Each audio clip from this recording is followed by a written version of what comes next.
இயேசுவுக்கே புகழ். இன்று நம்முடைய தியானத்தின் 18வது நாள். 18வது நாளாகி இன்றைய தியான சிந்தனைகள் அனைத்தையும் கடவுளுடைய பாதத்தில் வைத்து ஒரு சிறு ஜெபத்தோடு நாம் தொடங்குவோம். முடிந்தால் கண்களை மூடியவாறு ஒரு பயபக்தியோடு இந்த ஜெப வழிபாட்டில் பங்கெடுத்தால் மிகவும் நன்றாக இருக்கும். ஜெபிப்போமாக. எங்களை ஒவ்வொரு நாளும் பாதுகாத்து வழிநடத்தி வரும் அன்பு தந்தையே இறைவா, இதோ இந்த தியானத்தின் 18வது நாளாகி இன்றைய தியான சிந்தனைகள் அனைத்தையும் உங்களுடைய பாதத்தில் நாங்கள் வைக்கிறோம் ஆண்டவரே. அதே நேரத்தில் இந்த சிந்தனையில் பங்கெடுக்கும் ஒவ்வொரு சகோதர சகோதரிகளையும் அவருடைய குடும்பத்தையும் நாங்கள் வைக்கிறோம். அவர்களை நிறைவாக ஆசீர்வதித்தரணும். அன்பிறைவா, எங்களுடைய வாழ்க்கையில் பல வேளைகளில் நாங்கள் என்ன செய்ய வேண்டும் என்ன செய்யக்கூடாது என்று நாங்கள் அறியாமல் தவித்து கொண்டிருக்கிற நாட்கள் உண்டு. எனவே அன்பிறைவா, இந்த தியானத்தின் வழியாக, குறிப்பாக இன்றைய சிந்தனைகள் வழியாக உம்முடைய திட்டம் நாங்கள் நன்கு அறிந்து கொள்ளவும், அந்த திட்டம் எவ்வளவு நல்லதென்றும் எவ்வளவு உகந்தது என்றும் எவ்வளவு நிறைவானது என்பதை நாங்கள் தெளிவாக அறிந்து கொள்ள இன்றைய சிந்தனை எங்களுக்கு உதவியாக இருக்கட்டும் அப்பா. இந்த மன்றாட்டுகள் எல்லாம் எங்கள் ஆண்டவராகிய இயேசு கிறிஸ்து வழியாக உம்மை மன்றாடுகிறோம். ஆமென். இறை இயேசுவில் அன்பார்ந்த சகோதர சகோதரிகளே, நாம் 5வது பகுதியில் இருக்கிறோம். இந்த தியானத்தின் 5வது பகுதியில் இருக்கிறோம். நாம் நம்முடைய கிறிஸ்தவ வாழ்வை நன்றாக ஆராய்ந்து பார்த்து வருகிறோம். இதன் அடிப்படையில் ஆண்டவராகிய இயேசு கிறிஸ்துவின் சிலுவை மரணம், உயிர்ப்பு இவற்றின் அடிப்படையில் நாம் நம்முடைய கிறிஸ்தவ வாழ்வை ஆராய்ந்து பார்க்கிறோம். எப்படி வாழ வேண்டும் என்பதை நாம் ஆராய்ந்து பார்க்கிறோம். நண்பர்களே, நாம் எத்தனை ஆண்டுகளாக கிறிஸ்தவர்களாக இருக்கிறோம்? எத்தனை ஆண்டுகளாக? ஒரு சின்ன உதாரணம். நம்முடைய பக்கத்து வீட்டில் ஒரு கிறிஸ்தவர் அல்லாதவர் இருக்காங்க. இல்லை மாடி வீட்லையோ இல்லை நம்ம கீழையோ அல்லது பக்கத்து வீட்லையோ நம்ம முன்னாடியோ கிறிஸ்தவர் அல்லாதவர்கள் ஒரு சிலர் இருக்கிறாங்க. நம்ம 20 வருஷமா இல்லை 30 வருஷமா 40 வருஷமா நம்ம அவங்களோட இருக்கோம், பக்கத்து வீட்டில் இருக்கோம், இல்லை மாடியில் இருக்கோம். எப்பயாவது ஒரு முறையாவது இந்த 30 ஆண்டுகள்ல 40 ஆண்டுகள்ல ஒரு முறையாவது, ஏங்க நீங்க இந்த மாதிரி இயேசுவை கும்பிடுறீங்கன்னு சொல்றீங்க, ஆனால் இந்த இயேசு இன்னும் சிலுவையில் அரைஞ்சி ஒரு செத்த மாதிரி ஒரு படம்லாம் பார்க்குறோமே, ஏன் உங்கள் கடவுளை இந்த இயேசு என்ன செத்துட்டாரா என்ன? ஒன்றுமே புரிய மாட்டேங்குது. ஏதாவது சொல்கிறீங்களா? அந்த இயேசு பற்றி சொல்கிறீங்களா அப்படின்னு யாராவது இயேசு பற்றி கொஞ்சம் சொல்லுங்களேன் அப்படின்னு யாராவது பக்கத்து வீட்டுக்காரங்க, மாடியில் இருக்கவங்க, கீழே இருக்கவங்க, முன்னாடி இருக்கவங்க யாராவது இத்தனை ஆண்டுகளில் ஒரு முறையாவது நம்மகிட்ட கேட்டிருக்காங்களா? சரி, அப்படி இனிமேல நம்முடைய வாழ்க்கையை பார்த்து அவங்க கேட்கணும். கேட்டா இந்த மாதிரி 2 நிமிஷத்துல இப்படி சொல்லுங்க, அருமையா சொல்லுங்க. ஏசையா இறந்தாருன்னு அவங்களுக்கு புரியல, தயவு செய்து 2 நிமிஷம் இப்படி கவனிங்க. இதை சொன்னாலே போதுமானது. இங்க பாருங்க, மனிதனை கடவுள் படைச்ச போது அவனுக்கு உடல், மனம், ஆவி 3 இருக்கு. அப்படிதான் கடவுள் படைச்சாரு. மிருகத்துக்கு உடலும் மனமும் மட்டும்தான் இருக்கு, ஆவி கிடையாது. உடல் ரீதியாக அவங்க சாப்பிட்றாங்க, தூங்குறாங்க, எல்லாம் செய்கிறாங்க. மனதில் உணர்ச்சி வசப்படுறாங்க, சண்டை போடுறாங்க, கோவப்படுறாங்க, எல்லாம் இருக்கு. ஆனால் ஆவி கிடையாது. மனிதனுக்கு ஆவி இருக்கு. ஆவியில தான் கடவுளை புரிந்து கொள்ள முடியும். First step. கடவுள் மனிதனை ஆதாமை படைத்த போது இந்த 3 சேர்த்தம் படைச்சாரு இருந்துச்சு. ஆனால் கடவுள் ஒரு கட்டளை கொடுத்தாரு, ஆதாம் இந்த குறிப்பிட்ட படத்தை சாப்பிடக்கூடாது. அதாவது பாவத்தை குறித்து ஒரு கட்டளை கொடுத்தாரு. ஆதாமு அந்த கட்டளையை மீறிட்டாரு, அதன் வழியா பாவம் செஞ்சுட்டாரு. அந்த கனியை சாப்பிட்டாரு, சொந்த விருப்பத்தை செஞ்சாரு. அந்த சொந்த விருப்பத்தை செஞ்சதுனால, கடவுளுடைய விருப்பத்தை செய்யாம சொந்த விருப்பத்தை செஞ்சதுனால அவனுடைய ஆவி செத்துருச்சு. இப்போ ஆதாமனால கடவுளோட தொடர்பு கொள்ள முடியாது. அதனால அதுல இருந்து ஆதாம் என்று வர்ற நாம் அனைவருக்கும் எல்லாத்துக்கும் ஆவி செத்த நிலையில தான் நாம் பிறக்கிறோம். நமக்கு வந்து டைரக்டா கடவுள்கிட்ட தொடர்பு கொள்ள முடியாது. ஏன்னா ஆவி செத்துருச்சு, கட்டளை மீறிட்டோம், பாவம் செஞ்சிட்டோம். 2வது ஸ்டெப். இப்ப இந்த அதனால நமக்கு வந்து வேற யாரோ மூலமா தான் நம்ம வந்து பேச முடியும், டைரக்டா பேச முடியாது. ஒன்று. இப்போ நமக்கு இது ஆவி உயிர் பெற வரும்னா, உயிரோட வரணும்னா, இந்த ஆவி எழுந்த நிலை வர வேண்டும் என்றால் இந்த பாவத்துக்கான தண்டனை யாராவது ஏற்றுக்கொள்ள வேண்டும். நம்ம தான் செத்துட்டோமே, இனிமேல் இந்த பாவ தண்டனை நாம ஏற்றுக்கொள்ள முடியாது. அப்ப கடவுள் என்ன செஞ்சாரு? கடவுளே மனிதனாக வந்து அந்த ஆதாம் செஞ்ச பாவம், அந்த பாவத்துக்கான தண்டனை அவர் ஏற்றுக்கொண்டார். அப்படி அவர் ஏற்றுக்கொண்டு உயர்த்ததுனால, தண்டனை ஏற்றுக்கொண்டதுனால, அதன் வழியா அவர் உயர்த்ததுனால அந்த நமக்குள்ள அந்த ஆவி, செத்து கிடந்த ஆவி மீண்டும் உயிர் பெற்றது. இப்போ நீங்களும் நானும் கடவுள்கிட்ட டைரக்டா பேசலாங்க. டைரக்டா பேசலாம், கடவுளுடைய உள்ளத்தை அறிந்து கொள்ளலாம், கடவுளுடைய மனதை அறிந்து கொள்ளலாம். அதனால தாங்க அந்த இயேசு நம்முடைய தண்டனை ஏற்றுக்கொண்ட பெரிய விஷயமா நாங்க பார்க்கிறோம். அதனால தாங்க நாங்க உயிர் வாழ்றோம். அதனால தாங்க எங்களுக்கு வாழ்வு கிடைச்சு. உங்களுக்கு அதனால தாங்க வாழ்வு கிடைக்கும். ஆனா அவர் செத்ததுனால வாழ்வு இல்லை, அதை நம்ம நம்பணுங்க. அதை நம்ம நம்பும் போது அந்த வாழ்வு நமக்கு வருதுங்க. நீங்க நம்பினாலும் உங்களுக்கு கிடைக்குங்க. நான் யாரெல்லாம் அந்த இயேசு இப்படி செஞ்சாருன்னு நம்புறாங்களோ அவங்களுக்கு கிடைக்குங்க. அப்படி 2 நிமிஷம் இல்லை 3 நிமிஷம் சொன்னா எவ்வளோ நல்லா இருக்கு. இதுக்கு மேல உங்களுக்கு கடவுள் வெளிப்பாடு கொடுத்தாலும் இன்னும் அதிகமா சொல்லுங்க. ஆனா மினிமம் ஏதாவது ஒரு மைய கருத்து, ஒரு அப்படி சொலையா நம்ம சொன்னா நல்லா இருக்கும். அன்பார்ந்தவர்களே, இன்றைய தியான சிந்தனைக்கு வருவோம். நீங்களும் நானும் இயேசு கிறிஸ்துவின் உடலின் உறுப்புகளாக இருக்கிறோம் என்பதை நாம் தியானித்து வருகிறோம். இது கிறிஸ்துவ வாழ்வின் முக்கியமானது. புதிய உடன்படிக்கை வாழ்க்கையில மிக மிக முக்கியமானது. மற்றதெல்லாம் பழைய உடன்படிக்கையில் இருக்கு, ஆனா இது மட்டும் பழைய உடன்படிக்கையில கிடையாது. இது புதுசு, இது முக்கியமானது. இதன் வழி, இந்த உடல் வழியாகத்தான் எல்லா ஆவிக்குரிய ஆசீர்வாதங்களையும் நாம் பெற்றுக்கொள்ள முடியும். இல்லைன்னா பெற்றுக்கொள்ளவே முடியாது. மற்றவங்கள பணக்கார அவங்கள படிச்சு பரிசுல பாஸ், இதெல்லாம் வேற. ஆவிக்குரிய ஆசீர்வாதங்கள் இந்த கிறிஸ்துவின் உடல் வழியாக தான் பெற்றுக்கொள்ள முடியும். அதனாலதான் இது மிக மிக முக்கியமானது. இப்போ இந்த உடல்ல உறுப்புகளை நீங்களும் நானும் இருக்கோம். அதான் திருச்சபையாகிய கிறிஸ்துவின் உடல். இப்போ உங்களுக்கும் எனக்கும் இப்போ உடல்ல கையை, இடது கையை, வலது கையை, பெரும் விரல், சின்ன விரல், ஆள்காட்டி விரல், கால், இப்படி பல உறுப்புகள், இதயம், கிட்னி எல்லாம் இருக்கு. ஒவ்வொன்றுக்கும் ஒவ்வொரு பணி இருக்கு, ஒவ்வொன்றுக்கும் ஒரு வேலை இருக்கு. எல்லா உறுப்புகளும் ஒரு பணியை செய்வது கிடையாது. ஒவ்வொன்றுக்கும் ஒரு பணி, ஒரு நோக்கம் இருக்கு. அதனுடைய வேலை அது செய்யணும். மற்ற வேலை செய்யக்கூடாது. எல்லாம் ஒரே வேலை செய்யக்கூடாது. நோ, குறிப்பிட்ட வேலை அது செய்யணும், அந்த உறுப்பு செய்யணும். அப்போ உங்களுக்கும் எனக்கும் இந்த திருச்சபை, இந்த கிறிஸ்து உடலாகிய உங்களுக்கும் எனக்கும் ஒரு வேலை கடவுள் வச்சிருக்காரு, ஒரு பணியை வச்சிருக்காரு. அந்த பணி என்ன? நான் என்ன செய்யணும்? எதற்காக என்னை கிறிஸ்துவின் உடல்ல உறுப்பா வச்சிருக்காரு? எந்த உறுப்பா வச்சிருக்காரு?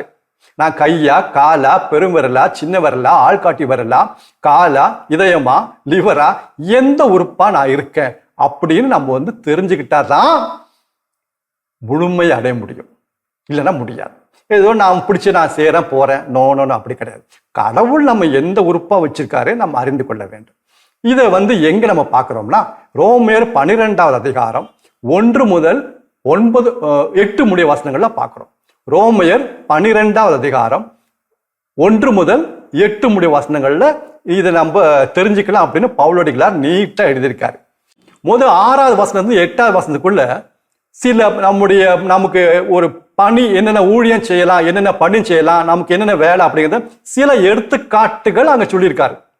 சில எடுத்துக்காட்டுகள், அவ்வளவுதான் கிடையாது, சில எடுத்துக்காட்டுகள். அதாவது இறைவாக்கு உரைக்கும் வரம், தொண்டு ஆற்றும் வரம், இரக்க செயல் ஈடுபட ஒரு வரம், தலைமை தாங்க ஒரு வரம், ஊக்கம் பெற, ஊக்கமூட்டுவோர் அது ஒரு வரம். அது ரொம்ப முக்கியமான என்கரேஜிங் அதர்ஸ்.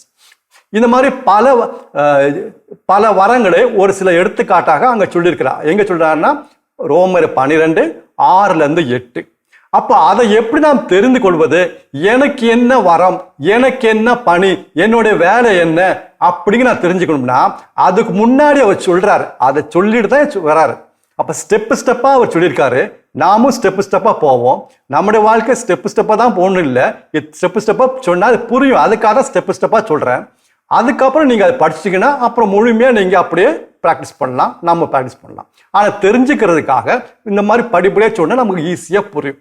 அப்போ அந்த பவுலடிகளார் அந்த ஸ்டெப்பை கொடுக்கிறாரு. அதுக்காக தான் நம்ம இது நான் இப்படி பேசுறேன், வேற ஒன்றும் கிடையாது. அப்போ 12வது அதிகாரம் முதல் வசனம், ரோமையர் 12வது அதிகாரம் முதல் வசனம். முதல் படி என்ன? கடவுளுக்கு உகந்த தூய உயிருள்ள பலியாக உங்களையே நீங்கள் படையுங்கள். கடவுளுக்கு உகந்த தூய உயிருள்ள பலியாக உங்களையே நீங்கள் படையுங்கள். ஆங்கில பைபிள்ல கடவுளுக்கு உகந்த தூய உயிருள்ள பலியாக உங்கள் உடலை படையுங்கள். அது இன்னும் தெளிவா இருக்கு. உங்களையே படைங்கன்னா நம்முடைய வாழ்க்கை முழுவதும். ஆனா உடல் ஸ்பெசிபிக்கா அங்க ஆங்கில பைபிள்ல சொல்லியிருக்காங்க. அது இன்னும் நமக்கு தெளிவா இருக்கு. அப்போ நம்ம முதல் செய்ய வேண்டியது என்ன? நம்முடைய உடலை கடவுளுக்கு முழுமையாக அர்ப்பணிப்பது. ஆண்டவரே, என்னுடைய இந்த கரங்கள், என்னுடைய காலு, என்னுடைய கண்கள், என்னுடைய காது, என்னுடைய நாவு அனைத்தையும், என்னுடைய உள்ளம், என்னுடைய மனது அனைத்தையும், இந்த உடல் முழுவதையும் உமக்கு சொந்தம் ஆண்டவரே. இதைதான் இது உங்களுக்கு சொந்தமானது, இது உம்முடையது அப்படின்னு சொல்லி ஒவ்வொரு நாளும் இந்த உடலை அவர் கொடுப்பது. அப்போ கடவுளுடைய திட்டம் நம்முடைய உடலில் அவர் செய்வார். அவருக்கு தேவை நம்ம காசை விட, பணத்தை விட, தங்கத்தை விட, வெள்ளியை விட அவருக்கு தேவை நம்முடைய உடலுங்க, வேற ஒன்றுமில்லை. அதனால தான் பவுலடிகளார் முதல்ல சொல்றாரு, கடவுளுக்கு உகந்த தூய உயிருள்ள பலியாக உங்கள் உடலை படையுங்கள், இதுவே உள்ளார்ந்த வழிபாடு. இதை விட பெரிய வழிபாடு ஒன்றும் கிடையாது. நம்ம எல்லாம் கொடுத்துறோம், உடலை மட்டும் கொடுக்க மாட்டோம். ஏன்னா நம்ம விருப்பத்தை செய்ய முடியாதுல்ல. அதனால பவுலடிகள் சொல்கிறார், இந்த உடலை படையுங்கப்பா, இந்த உடல்ல தான் அவர் செயல்பட முடியும். நீங்களும் நானும் நம்முடைய தனிப்பட்ட இந்த உடலை ஒவ்வொருவரும் கடவுளுக்கு ஒப்படைக்கும் போது நீங்களும் நானும் கடவுளுடைய அந்த உடல்ல, கிறிஸ்துவின் உடல்ல ஒரு உறுப்பா மாறுறோம். அன்னை மரியாளிடம் கப்ரியேல் தூதர் வந்து வாழ்த்து சொன்ன பொழுது, அந்த கடவுளுடைய திட்டத்தை தெரிவித்த பொழுது தாய் மரியாள், அன்னை மரியாள் என்ன சொன்னாங்க? இதோ உமது அடிமை, உமது வார்த்தையின்படியே எனக்கு ஆகட்டும் என்று சொல்லி ஒப்படைத்தாங்க. என்ன ஒப்படைத்தாங்க? அவங்களுடைய உடலை ஒப்படைச்சாங்க. அப்படியா? கடவுளை எனக்குள்ள வரப்போறாரா? நான் அந்த இயேசுக்கு தாயா போறேன்னா அப்ப இந்த என்னுடைய உடல் நீங்க எடுத்துக்கோங்க, கடவுளே எடுத்துக்கோங்க, உம்முடைய வார்த்தை, உம்முடைய திட்டம் என்னுடைய வாழ்க்கை நடக்கட்டும் அப்படின்னு உடலை ஒப்படைச்சாங்க. கடவுளுக்கு தேவை நம்முடைய உடல். ஆண்டவராக இயேசு கிறிஸ்து சிலுவையை தம்முடைய உடலை தந்தைக்கு ஒப்படைத்தார், அவருடைய திட்டத்தை நிறைவேற்ற. எனவே முதல் நம்ம செய்ய வேண்டியது இந்த உடலை நாம் ஒப்படைப்போம். இந்த உடலை பாதுகாக்கணும், இந்த உடலை தூய்மையாக வைத்துக் கொள்ள வேண்டும். இந்த உடலை என்ன சொல்வது, வேற ஒன்றும் செய்யக்கூடாது. அதாவது லேவியர் 19வது அதிகாரம் 28வது வசனம், லேவியர் 19வது அதிகாரம் 28வது வசனம், உங்களுடைய உடலை நீங்க காயப்படுத்தாதீங்க, பச்சை குத்தாதீங்க, மற்ற காரியம் செய்யக்கூடாது. கண்களையும் காதுகளையும் நாவெல்லாம் தூய்மா வைத்துக்கணும், அது வேற, கண்டிப்பா செய்யணும்.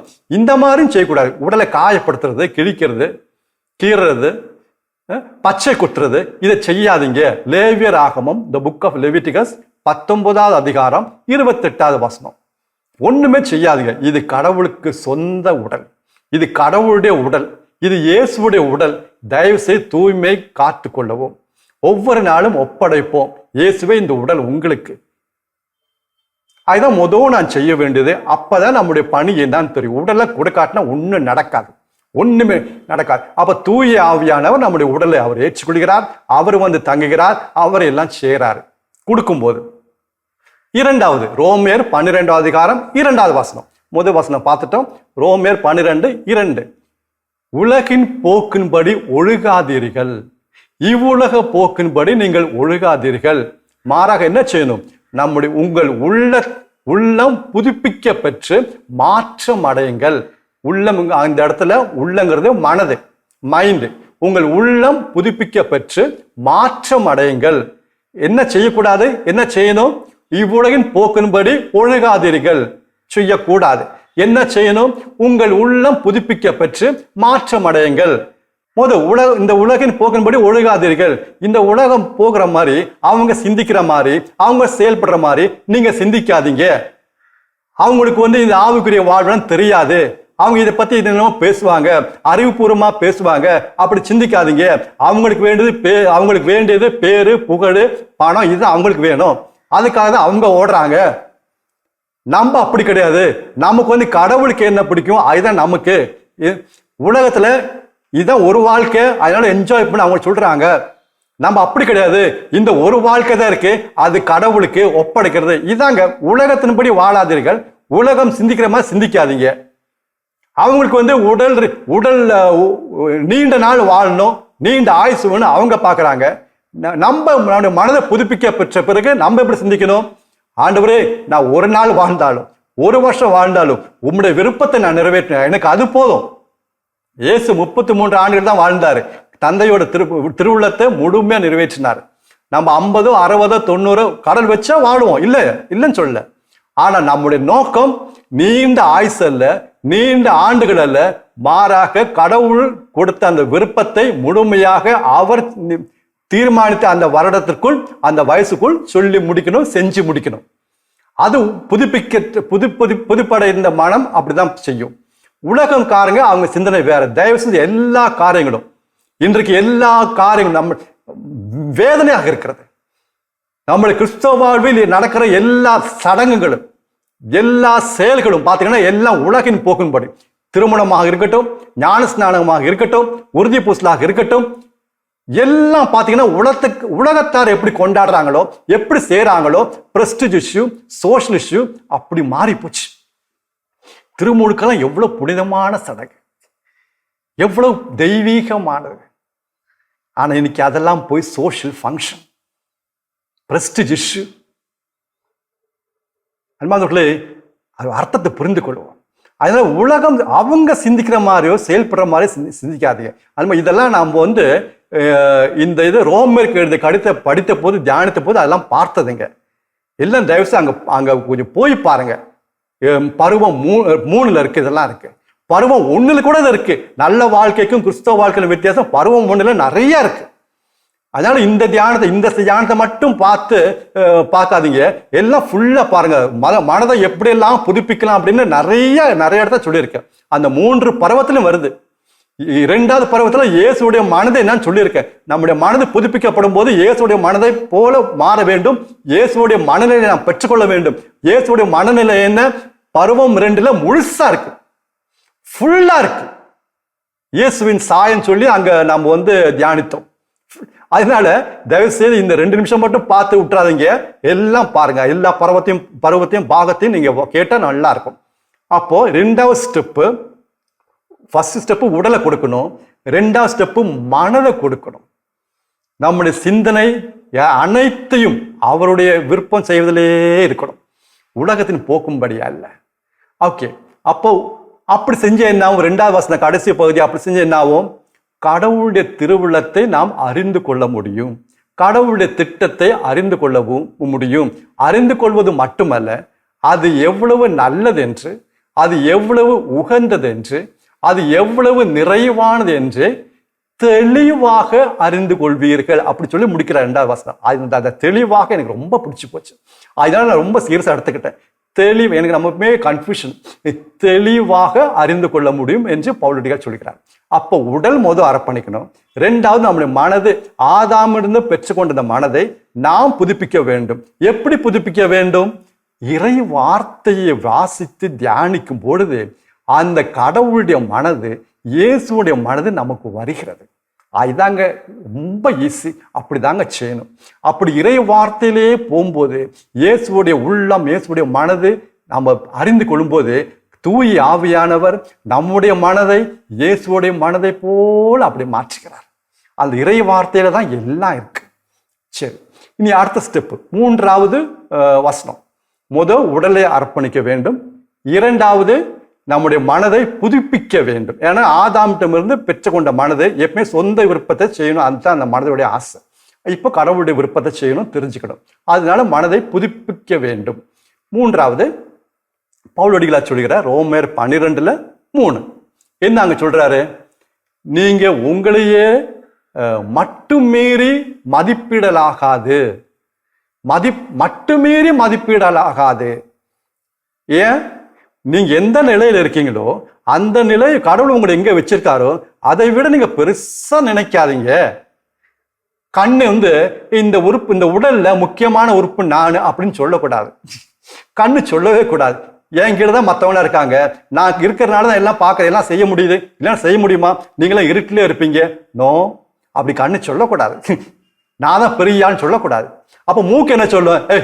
நான் மூச்சு எடுக்கிறதா நீ பார்க்குற, நான் மூச்சு எடுக்கிறத நீ பார்க்குற, இப்போ யார் பெரியவன்? நீ பெரியவன், நான் பெரியவனா? நான் தான் பெரியவன் அப்படின்னு சொல்லக்கூடாது.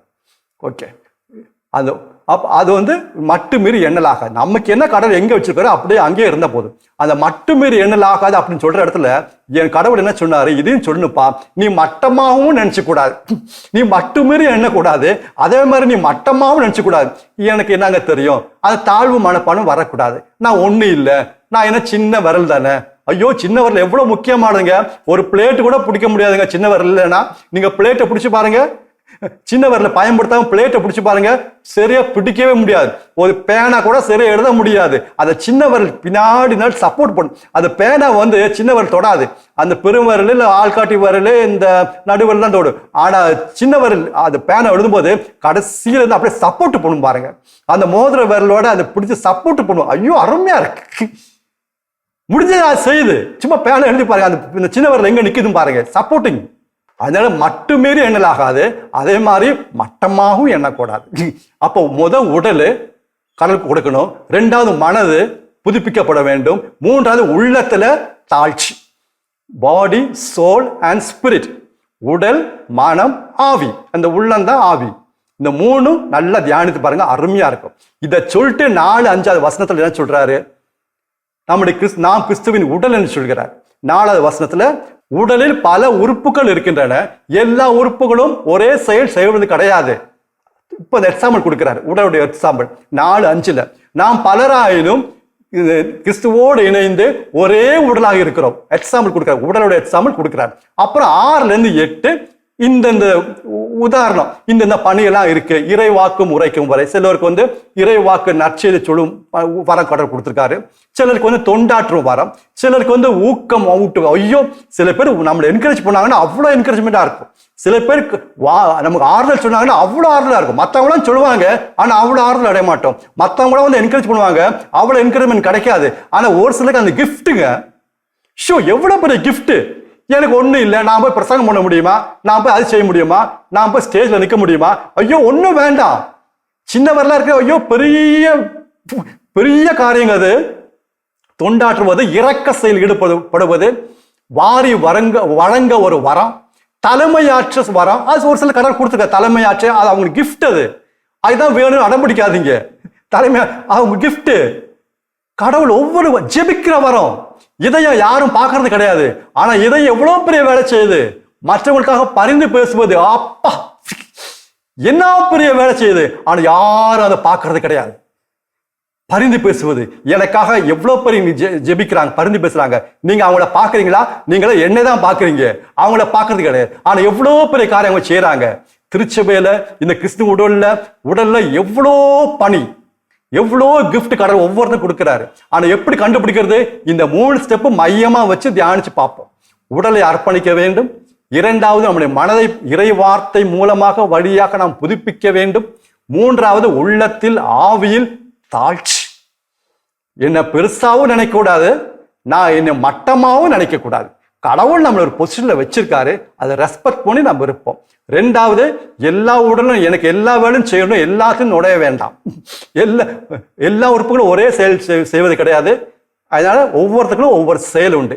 அது நீங்க இந்த இதை நம்ம இப்ப தூய ஆவின் வல்லமையால் இந்த 3 ஸ்டெப்பை நம்ம தியானிச்சு சிந்திச்சோம்னா, அதற்காக ஜெபித்தோம்னா, கடவுள் என்னுடைய பணியை ஒரு நாள் அல்ல, 2 நாள் அல்ல, நம்ம சீரியஸா எடுக்க எடுக்க எடுக்க ஆர்வத்தை காட்ட காட்ட காட்ட நம்ம அந்த கிஃப்ட்ல அவரே கொண்டு போவார்.